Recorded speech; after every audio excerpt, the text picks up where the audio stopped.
Bismillahirrohmanirrohim. Assalamualaikum warahmatullahi wabarakatuh. Sahabat Nurul Hidayah.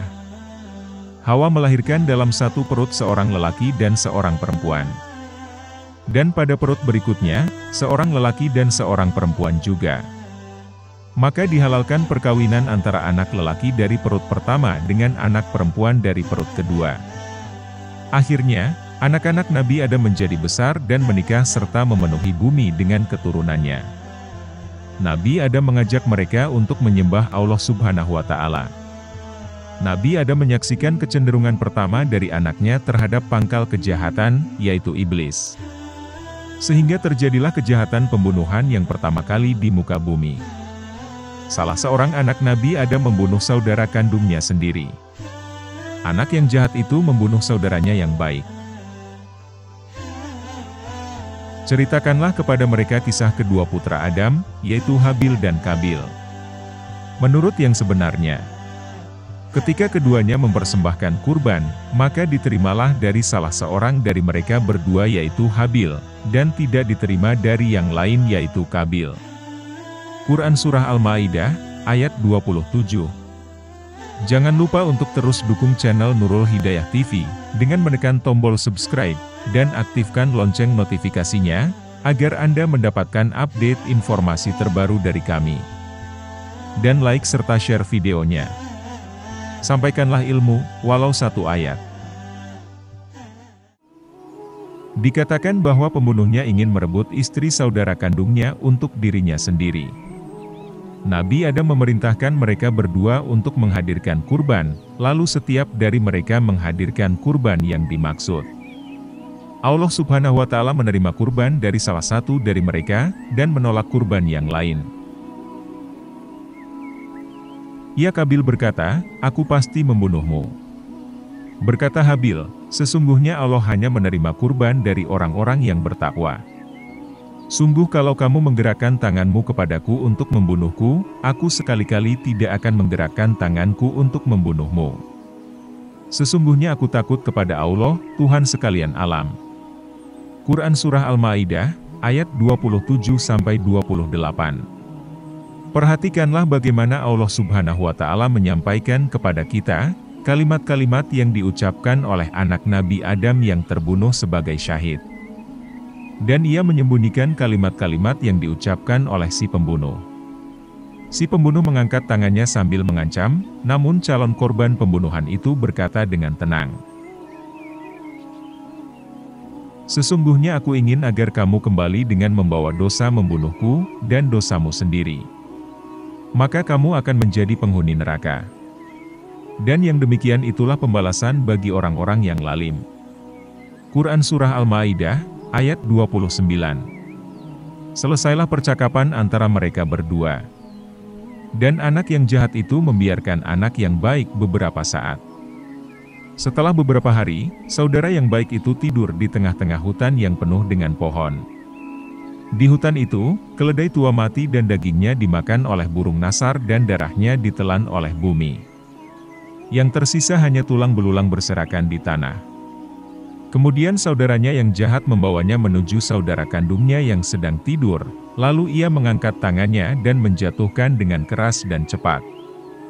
Anak laki-laki baik itu tampak pucat wajahnya ketika melihat darah mengucur darinya, lalu ia bangun. Ternyata ia bermimpi saat tidur. Lalu si pembunuh menghantam saudaranya sehingga tidak tampak lagi gerakan dari tubuhnya. Si pembunuh puas bahwa saudara kandungnya benar-benar mati.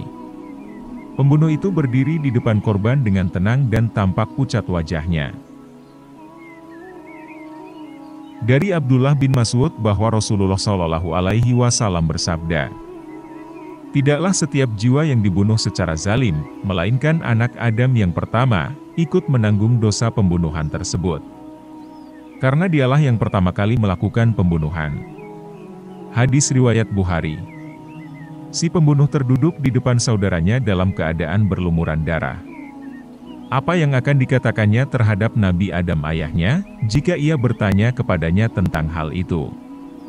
Nabi Adam mengetahui bahwa mereka berdua keluar bersama-sama. Lalu mengapa ia kembali sendirian? Seandainya ia mengingkari pembunuhan terhadap saudaranya itu di depan ayahnya, maka di manakah ia dapat menyembunyikan jasadnya, dan di mana ia dapat membuangnya? Saudaranya yang terbunuh itu merupakan manusia yang pertama kali mati di muka bumi, sehingga tidak diketahui bagaimana cara menguburkan jasad orang yang mati. Pembunuh itu membawa jasad saudara kandungnya dan memikulnya. Tiba-tiba keheningan itu dipecah dengan suara burung yang berteriak, sehingga ia merasa ketakutan. Pembunuh itu menoleh dan menemukan seekor burung gagak yang berteriak di atas bangkai burung gagak yang mati. Burung gagak yang hidup meletakkan bangkai burung gagak yang mati di atas tanah. Lalu ia mulai menggali tanah dengan paruhnya dan kedua kakinya. Kemudian ia mengangkatnya dengan paruhnya, dan meletakkannya dengan lembut ke dalam lubang itu. Lalu ia menimbunkannya di atas tanah. Setelah itu, ia terbang di udara dan kembali berteriak. Si pembunuh berdiri, dan ia mundur untuk meraih jasad saudara kandungnya dan kemudian berteriak. Berkata Qabil, "Aduhai celaka aku. Mengapa aku tidak mampu berbuat seperti burung gagak ini, lalu aku dapat menguburkan saudaraku ini?" Quran Surah Al-Ma'idah, ayat 31.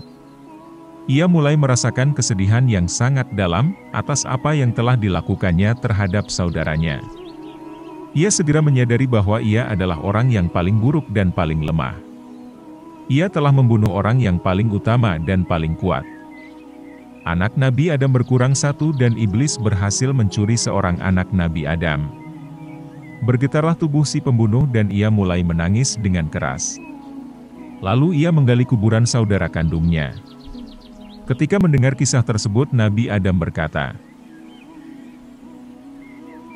"Ini adalah perbuatan syaitan. Sesungguhnya syaitan itu adalah musuh yang menyesatkan lagi nyata." Quran Surah Al-Qasas, ayat 15. Nabi Adam merasakan kesedihan mendalam atas hilangnya salah satu anaknya. Salah seorang dari mereka mati dan yang lain dikuasai oleh syaitan. Nabi Adam sholat untuk anaknya yang mati. Dan kemudian ia kembali menjalani kehidupannya di muka bumi. Beliau adalah manusia yang bekerja dan mengalami penderitaan. Seorang nabi yang menasihati anak-anaknya dan cucu-cucunya, serta mengajak mereka untuk menyembah Allah Subhanahu wa Ta'ala. Beliau menceritakan kejahatan iblis kepada mereka, dan meminta kepada mereka agar berhati-hati darinya. Beliau juga menceritakan pengalaman pribadinya bersama iblis kepada mereka. Dan menceritakan kehidupannya bersama anaknya yang tega membunuh saudara kandungnya sendiri. Nabi Adam telah menjadi dewasa, lalu tahun demi tahun datang silih berganti sehingga anak-anaknya tersebar di bumi. Lalu datanglah waktu malam di atas bumi. Angin bertiup sangat kencang. Dan bergoncanglah daun-daun pohon tua yang ditanam oleh Nabi Adam, di mana dahan-dahannya mendekati danau, sehingga buahnya menyentuh air danau. Dan ketika pohon itu menjadi tegak setelah berlalunya angin, air mulai berjatuhan di antara cabang-cabangnya, dan tampak dari jauh bahwa pohon itu sedang menarik dirinya, memisahkan diri dari air dan menangis. Pohon itu sedih dan dahan-dahannya berguncang. Sementara itu, di langit tampak bahwa bintang-bintang juga berguncang.